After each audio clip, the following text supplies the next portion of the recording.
Hello, আসসালামু আলাইকুম guys. তো সিলেট রাস্তায় রাস্তায় গল্লি গল্লি গরুর বাজার বইছে। পাঠানটুলা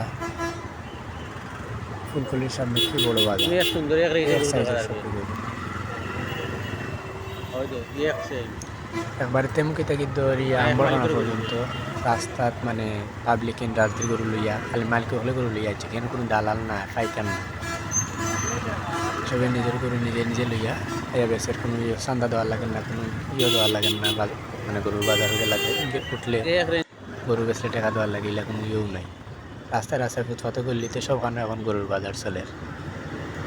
আজকে তো লাস্ট দিনও, কালকে তো গরুর ইয়েটা একটু বেশি একই বাজার। তারপরে রাস্তার সাইডে ইটে সেলা উঁচাতে বেডও করি, আমার সব পেছনেওয়ালা মানুষের গরু লিয়ে খাড়া হয়েছে।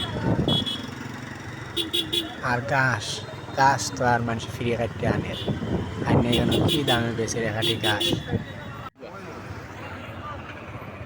মুইটে ধরা ঘাস হাঁটি হাঁটি বান্ধা যত দাম। মানুষ এখন ফুটে ফুটে ঘাস হইতো কই একটা আইসে রাতত ধরা শহরের ভিতরে, তার কাছে ঘাস লইয়া খাওয়া লাগে, গরুরে খাওয়ানি লাগে।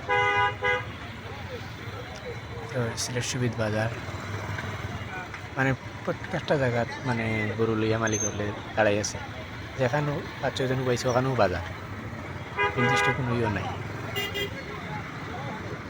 কারণ শহরাঞ্চলের মানুষ ঈদের আগের দিন বেশি কিনে, কারণ তো লাইনে রাখতেও পারে না, রাখার জায়গা নেই।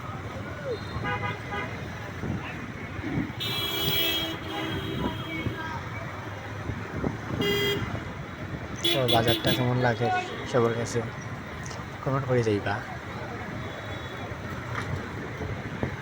আসলে গাড়ি থেকে ভিডিও করার একটা ভিডিওটা স্পিডে চলে,